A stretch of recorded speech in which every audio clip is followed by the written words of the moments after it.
Magandang araw, Kamikaniks. Top overhaul tayo. Multicab DA52. Kalarin sa overhead. Nabaw. Kalikod ba yan? Ano ba yan? Issue nito, Kamikaniks. Hindi na magkita, basta-basta magkita. Overhead. Wala. Wala. Hinila na ito ng may-ari dito sa shop galing sa ibang bayan Luyo eh. para ipatap overhead dito kasi grabe ang overhead dito. Ayan, Kamikaniks. So yung butas na maliit. Ayan yung salarin, Kamikaniks. Hindi kasi makikita dun sa pag nasa itaas ka, pag ganyan ang posisyon niya, hindi makikita yung butas kasi nasa ilalim tumutuloy yung tubig. Iniling mo people, nauman mo lang. Butas yung water jacket, Kamikaniks.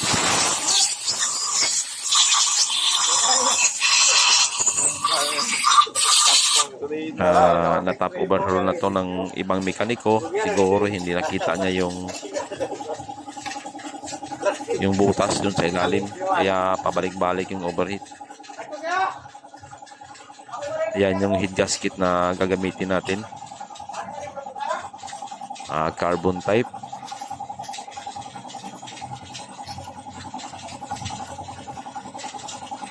Saka ayan, Kamikaniks, yung cylinder head okay na, malinis na. Tapos na na-replace.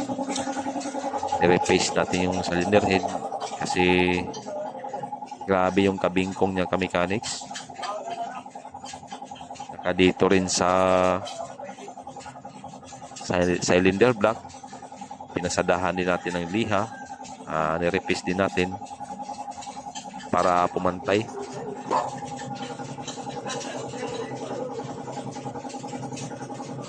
Ayan, ready na rin yung cylinder block dyan. Malinis na rin yung piston.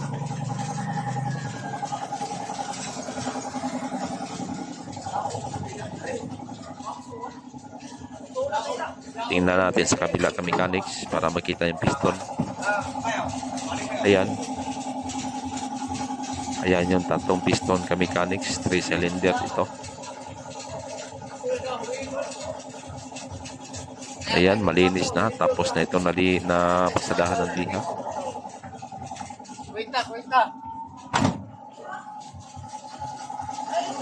Ayan ang itsura ng DA52, Kamikaniks. F6E yung makina.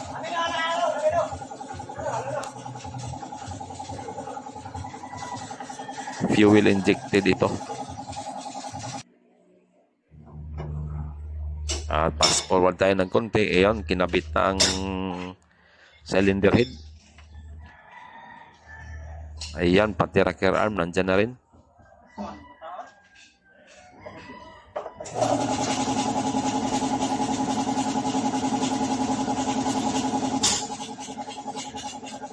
Saka tapos na rin nahigpitan yung cylinder head bolt at bago ang oil seal.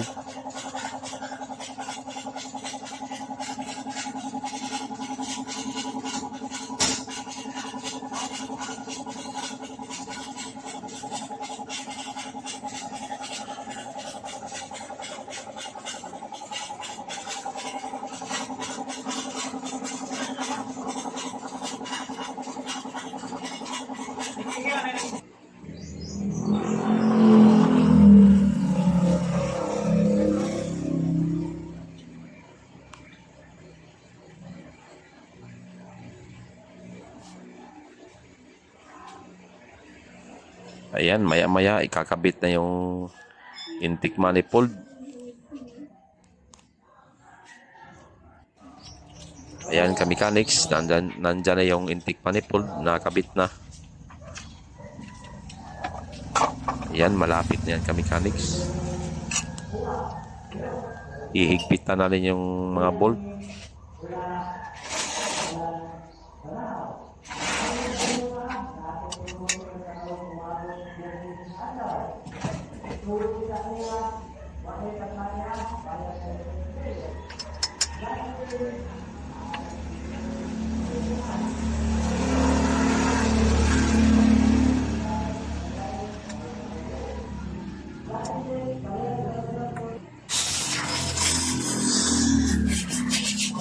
dito ka mechanics, nalagay na rin yung mga injector, yung tatlong injector.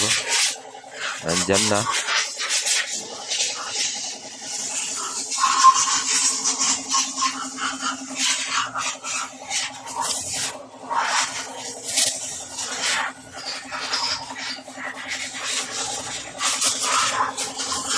Saka na-adjust na rin yung barbula.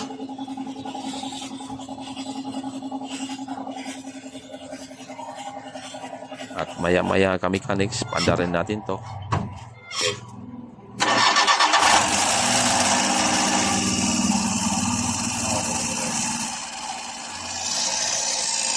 At ayan na ka mechanics, sumandar na.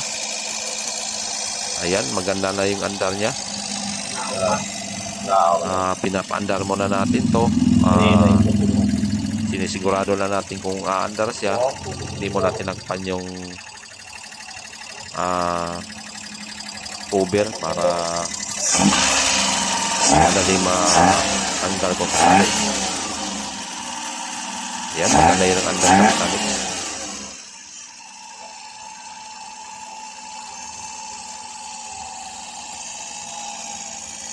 At ikakabit niya yung timing belt cover.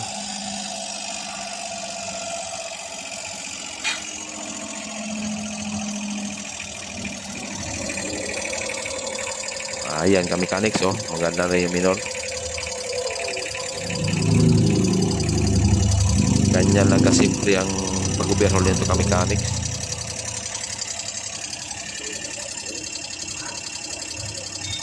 Saka maya-maya, obserbahan natin to kung hindi tataas yung temperature.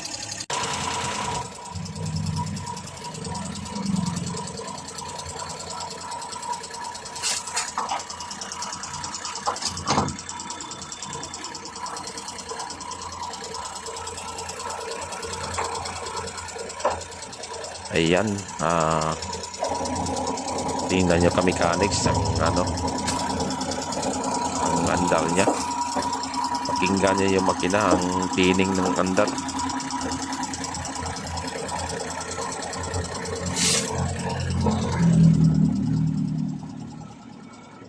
Tingnan natin sa radiator kung okay.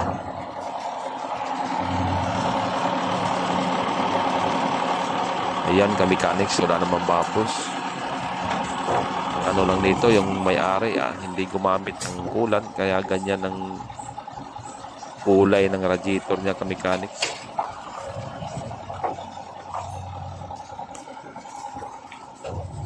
Thank you for watching ka mechanics.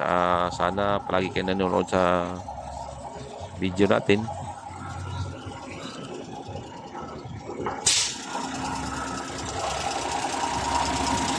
Ayan, ipaida lang ito ka mechanics para